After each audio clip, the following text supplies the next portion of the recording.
Then tukisha kanyaga hiyo ground ndo tutarudi hapa, tutawaambia mtaona vile ground itakuwa imekanyagwa. Then that's just the starting point in upande ya Dawak, then tutaendelea tu hivyo na sehemu zingine pia. Thank you. So okay, ile kitu iliniguza nikasema wacha nipande juu, ilikuwa what Benso was talking about. Pia mimi nilikuja nikanoti hiyo kitu. We are really against mambo ambayo the government is doing, Ruto being the leader. But the same people wakipata nafasi ya kwamba wanataka kuongea na president, you find them, unapata tone yao ina lower down. Kwa speeches zao they will call Ruto honorable excellency before they make the right point. Wame call excellency honorable, wamemsifu karibu 5 times in their make statement. Hiyo inamaanisha nini? You are praising the guy na unataka kulalamika. Inamaanisha hauna uchungu. Yani okay, ile kitu okay, the person you are talking to, lakini Ruto unamuaddress, lakini anaona okay, you have no problem with him kwa sababu uko na msifu. Kwa sababu hiyo ndiyo anapata. Kwa sababu unamsifu, before you make one point umemsifu mara 5. Your excellency, you are honorable, you are honorable, tafadhali unajihonga.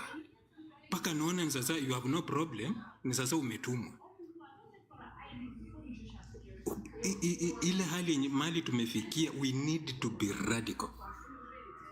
Hata unaweza simama kwanza kusema mambo yako hata bila kukutaja ati yeye ni honorable or yeye ni excellence.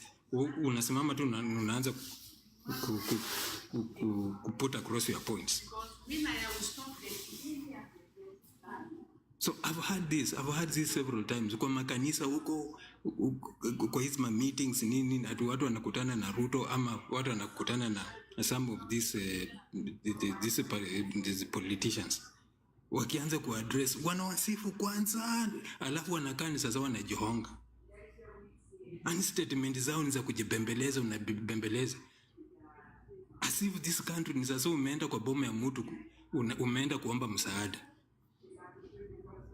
Kama tunaelewa kwamba this country is our own, ni sasa uko kwenyu na mambo inaenda vibaya, unaongea ni sasa mtu mwenye uko kwenyu na umekasirika na mambo ambayo inaendelea.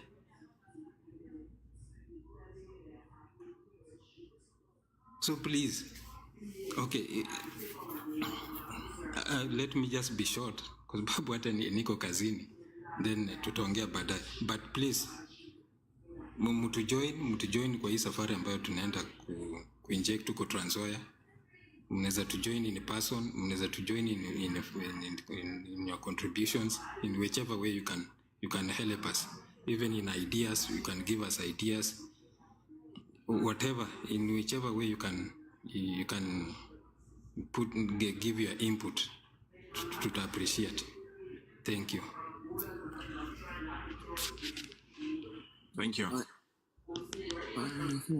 Can I also say something? Yes, Jacob, tuma request. Okay, thank you. EFF, unaweza chukua 30 seconds before I pass microphone to the next guest. Yeah, I really appreciate what we are doing. One thing I will say that I've gone through, revolution course na unapata zile strategies zenye wao hutumia. For instance, nipeane kuhusu economic freedom fighter, because that one I've digged in to know much about them and their structures and so on and so forth. One thing that they have is a constitution. Constitution in a guide their members to understand and to know what they stand for, and there is a limit to which they cannot go. So I really wish, and this is why I really wish that at least we can have this conversation.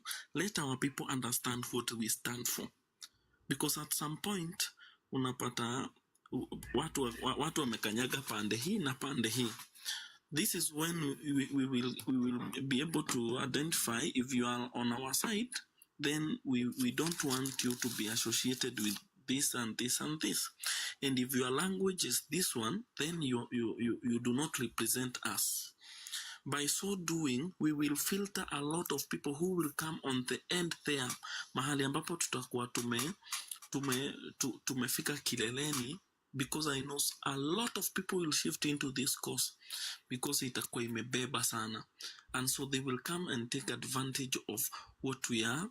But if we can create we can clarify our course na tuseme this is what we are fighting for, this is what we stand for. If you stand Nahawa, you are not allowed to come and gain and talk about this course. Kama unaongeana that is what they normally do, especially in economic freedom fighters.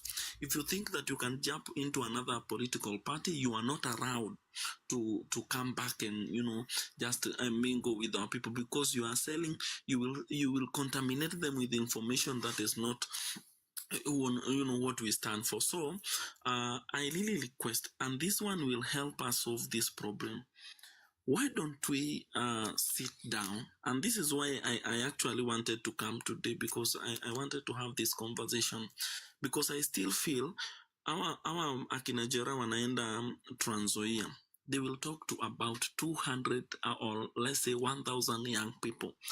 But after they come out of Trans Nzoia, the number these politicians will still come back and try to destabilize whatever they have planted.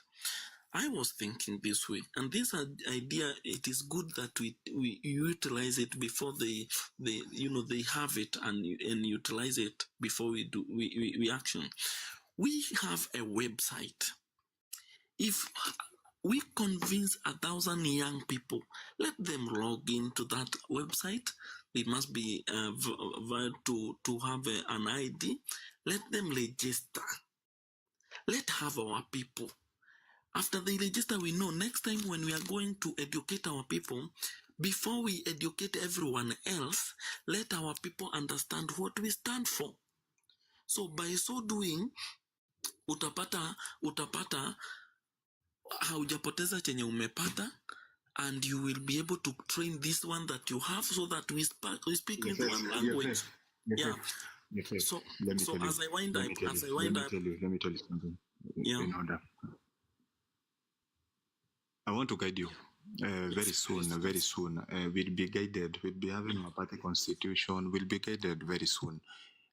So maybe the next tournament tutakuwa tunazungumzia vitu kama hizo. Sasa hiyo wakati tutakuwa sasa tuko officially, sasa sisi ni watu wa inject chama ndani kila kitu, juu tutakuwa tunafanya party registration.